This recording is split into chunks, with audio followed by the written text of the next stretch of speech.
Bonjour, bonsoir à tous, et comme vous le voyez par cet éclairage, ma foi, absolument terrifiant, on se retrouve aujourd'hui pour une vidéo horreur où je vais vous présenter 5 films d'horreur que vous pouvez trouver sur Netflix qui pour moi valent le détour, et je n'ai pas choisi des films dans les classiques qui sont sur Netflix ou les grandes franchises, des choses comme ça. J'ai essayé de choisir des films plus ou moins connus mais que peut-être vous avez manqué, et je vais vous faire regretter de les avoir manqués. Le premier film, c'est Under the Shadow de Babak Anvari, sorti en 2016. L'histoire se déroule à Téhéran, donc en Iran en 1988, où une mère et sa petite fille viennent de se faire pas abandonner, mais le père est parti à la guerre, en fait, tout simplement au combat. Et elles se retrouvent donc toutes les deux dans l'appartement, dans un immeuble, et cet immeuble est touché par un missile. Ce missile n'explose pas, mon truc de note est tombé, un petit jumpscare. Ce missile n'explose pas, et il va commencer à avoir des doutes sur si ce missile n'a pas amené quelque chose avec lui. La petite fille va commencer à parler de djinn à sa mère, et au fur et à mesure, les événements paranormaux vont se faire de plus en plus présents. Voilà, alors je recommande beaucoup ce film parce il prend son temps à se développer. Il est quand même dans un contexte assez particulier avec la guerre quand même. La guerre en Iran, c'est pas, je pense pas qu'il y ait énormément de films, il n'y a pas beaucoup de films d'horreur en tout cas connus ou sur Netflix ou quoi qui se passent en Iran et dont la guerre est au centre. Et donc avec cette menace de la guerre et la menace surnaturelle en même temps, ça ne fait que mieux ressortir l'isolement des personnages, de la mère et de la fille, puisque les gens commencent à partir de l'immeuble à cause des missiles, et en même temps, il y a cette double menace rend la fuite un petit peu compliquée, en plus entre la légende et la véracité dans les propos de la petite fille. Qu'est-ce qui est vrai ou pas? Donc vraiment, c'est une très bonne histoire de fantômes et de immeubles hantés et de légendes, avec ce fond de guerre qui rend vraiment ce film pour moi un film assez vraiment original et qui vaut le détour. Il n'est pas terrifiant, mais il y a quelques scènes qui sont plutôt effrayantes dans un sens assez conventionnel de ce qui fait peur. Donc si vous avez pu être effrayé par des films comme par exemple The Babadook ou des films comme ça, je pense que ce film pourra vous faire peur aussi, mais en tout cas l'histoire vaut le détour. Le deuxième film, beaucoup plus connu, je crois, c'est Apostle, ou Le Bon Apôtre en français, de Gareth Evans, sorti en 2018. C'est un Netflix original qui raconte l'histoire qui se passe dans les débuts des années 1900. C'est un homme qui part à la recherche de sa sœur disparue, qui aurait été kidnappée par une secte qui vit sur une île très reclus. Et il va donc se rendre sur cette île pour essayer d'infiltrer la secte et de retrouver sa sœur et de comprendre ce qui s'est passé. Sur cette île, il y a une déesse qui est vénérée, il y a aussi pas un prêtre, mais quelqu'un qui fait office de prêtre, qui est un leader assez charismatique, et au fur et à mesure, il va se passer des choses de plus en plus flippantes dans cette secte. L'atmosphère est très pesante par rapport à d'autres films, dont ceux que je vous présente aujourd'hui. C'est un film qui a beaucoup plus une histoire, pas policière, mais presque, parce qu'il a vraiment une enquête et l'envie de découvrir ce qui se passe dans cette secte. L'élément horrifique majeur est dans les scènes un peu de torture, parce qu'il y a beaucoup d'instruments de torture propres à cette secte, avec des sacrifices un peu rituels qui sont pas hyper gore, hein. Donc si vous êtes sensible, je pense que vous pouvez le tenir facilement, mais c'est quand même un petit peu, ça fait peut-être un petit peu grincer des dents, ça dépend de votre sensibilité, mais en tout cas c'est assez créatif à ce niveau. Le film est bien réalisé, c'est pas un film parfait, mais je le trouve vraiment bien. L'histoire est prenante, puisque c'est vraiment une enquête avec l'idée de qui est cette déesse qu'il vénère, est-ce qu'elle existe réellement, qu'est-ce qui se passe, tout ça, et la disparition de la sœur du protagoniste, qui le protagoniste lui-même est assez mystérieux, dans cette esthétique bien sûr de folk horror qui fait penser au film Wicker Man de 1973, peut-être que vous voyez avec l'homme de paille là, ou plus récemment par exemple à Midsommar, même si là c'est beaucoup plus sombre et plus vieux l'atmosphère que Midsommar. Mais c'est un bon film et je lui donne un très bon point parce qu'il a une fin que j'ai beaucoup aimée, et pour moi la fin dans les films d'horreur c'est souvent quelque chose qui me déçoit, et là la fin était très bien, donc je recommande, même si il est plutôt connu, mais je recommande beaucoup Le Bon Apôtre sur Netflix. Troisième film, et c'est sans doute mon préféré de, je pense, tous les Netflix originaux horreur, et aussi de les films que je vous présente aujourd'hui. Il s'agit de Cam 2018, réalisé par Daniel Goldhaber. Excusez-moi, mais avec la luminosité, c'est un peu difficile de lire les notes. Alors, Cam, ça raconte l'histoire de Alice, qui est donc une cam girl, qui fait donc des shows érotiques dans sa chambre, qui est sur un site un peu spécial où il y a un top 50 des filles les mieux notées et elle est presque en haut de ce top, donc sa carrière bat son plein. Et un jour, elle ne peut pas se connecter à son compte, on met que son email ne marche pas, etc. Et pourtant, son compte est en live et il y a une fille qui est en train de faire un live sur son compte qui lui ressemble trait pour trait, qui est exactement elle, mais ce n'est pas elle puisqu'elle est là.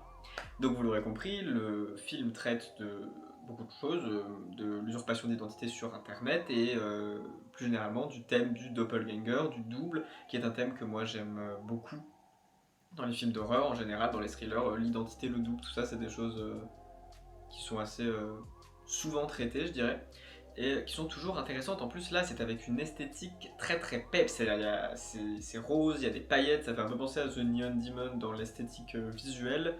C'est très dynamique, la bande son est aussi hyper énergique, hyper dynamique. Vous avez qu'à voir le trailer, vous aurez un aperçu, même si je ne recommande pas trop de regarder les trailers parce que des fois ça gâche un peu des moments clés, généralement pour les films. Mais voilà, donc on suit ce mystère de qui est cette fille, pourquoi elle ne peut pas accéder à son compte, qui est cette fille qui l'a remplacée, qu'est-ce qu'il se passe. Donc c'est assez en soi prenant comme enquête, et cette enquête et sa résolution, je la trouve particulièrement intéressante et pas bête. C'est fait de façon très intelligente en fait, cette résolution et cette enquête. En même temps, ça parle du coup des sujets sur Internet, et moi j'aime beaucoup les films d'horreur qui traitent d'Internet et qui se passent sur Internet en général.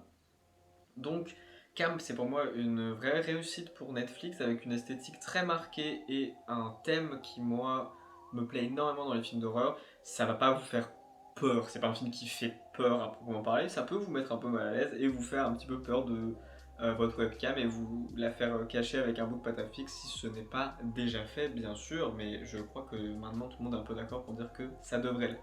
Quatrième recommandation, et c'est le très mal aimé Velvet Buzzsaw de Dan Gilroy, sorti en 2019 donc sur Netflix, avec Jake Gyllenhaal, qui est un argument marketing assez puissant pour le film. Il y a aussi Toni Collette dans ce film d'ailleurs, mais voilà, Jake Gyllenhaal est assez largement aimé, et je ne sais pas pourquoi, mais tout le monde sur internet, j'ai l'impression, déteste ce film. C'est un film qui est fun, c'est clairement une comédie plus d'horreur, donc c'est un film qui se passe dans le milieu de l'art contemporain, avec des critiques d'art contemporain tous plus nobles et insupportables les uns que les autres, mais quand même très attachants. Je trouve le personnage de Jake Gyllenhaal très attachant, ils sont rigolos en tout cas.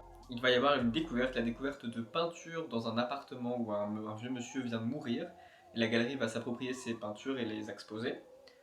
Et à partir de ce moment-là, il va se passer des phénomènes surnaturels assez étranges et assez violents.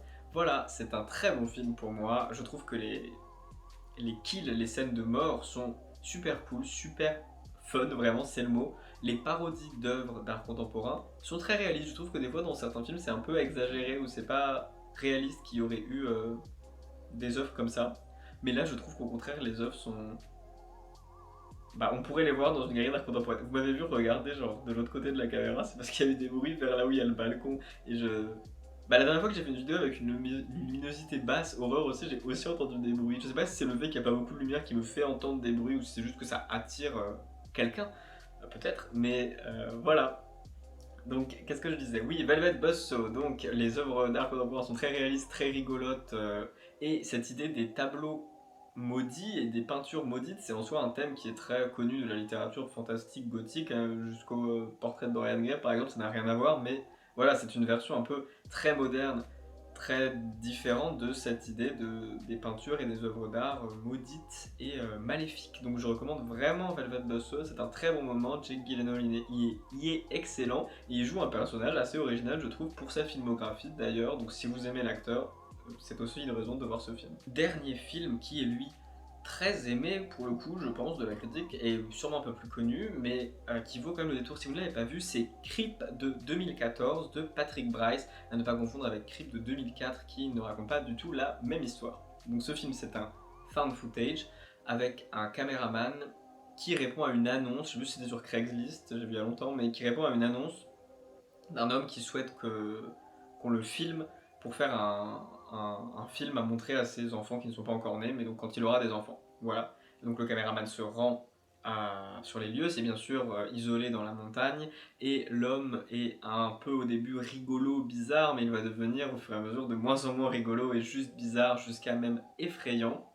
Et voilà, donc comme tous les found footage, il y a peut-être un petit défaut où on peut se dire que bah, il aurait pu se casser le, le caméraman, mais je trouve ça va par rapport à d'autres et si on est emporté, c'est pas grave, puisqu'on comprend en même temps un petit peu la fascination du caméraman pour l'autre homme, puisque à certains moments il paraît touchant et sincère, et vraiment malheureux et triste et seul, mais en même temps il met très mal à l'aise, donc on comprend un peu le doute et les incertitudes du caméraman concernant ses intentions, mais bien sûr ses intentions vont se révéler de plus en plus effrayantes, jusqu'à vraiment des scènes malaisantes et qui font peur, enfin peur.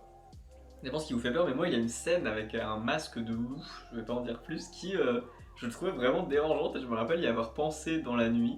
Pas non plus, ça m'a pas empêché de dormir, mais je me rappelle y avoir pensé parce que c'était assez dérangeant. Je vous laisse le découvrir, bien sûr, si vous osez cette scène. C'est aussi un film qui a le très gros point fort, encore une fois, d'avoir une très bonne fin, très cruelle, comme je les aime. C'est un classique que beaucoup de gens aiment et il y a une raison à cela, donc je vous recommande Creep de 2014. Voilà, cette vidéo est à présent terminée. Je prends une voix un petit peu effrayante, mais en soi, je n'ai pas vraiment recommandé des films d'horreur qui sont faits pour terrifier. Ce sont plus des films d'horreur avec des concepts horrifiques, mais qui ne sont pas faits pour vous faire peur. Vous comprenez la différence, je suppose. À part peut-être, ça dépend ce qui vous fait peur après, mais peut-être que Creep, si vous avez peur des choses effrayantes plus humaines, peut vous faire peur. Et Under the Shadow, bien sûr, pour une histoire de fantôme plus classique et qui est vraiment bien faite et effrayante. Voilà, donc j'espère qu'il y en a eu pour tous les goûts et que cette vidéo vous a plu. Dites-moi si vous connaissez ces films, si vous les aimez. Dites-moi si si vous allez les regarder. Ensuite, bien sûr, mettez un j'aime si vous avez aimé la vidéo. Abonnez-vous à ma chaîne puisque nous approchons du mois de septembre. Et après septembre, c'est octobre et donc c'est Halloween. Et pour le mois d'octobre, je vous prépare bien sûr énormément de vidéos à thème horreur, évidemment. J'adore ça, j'adore Halloween, vive les films d'horreur. J'espère que votre fin d'été et on espère début d'automne qui approche se passe bien et on se retrouve pour une prochaine vidéo. Portez-vous bien.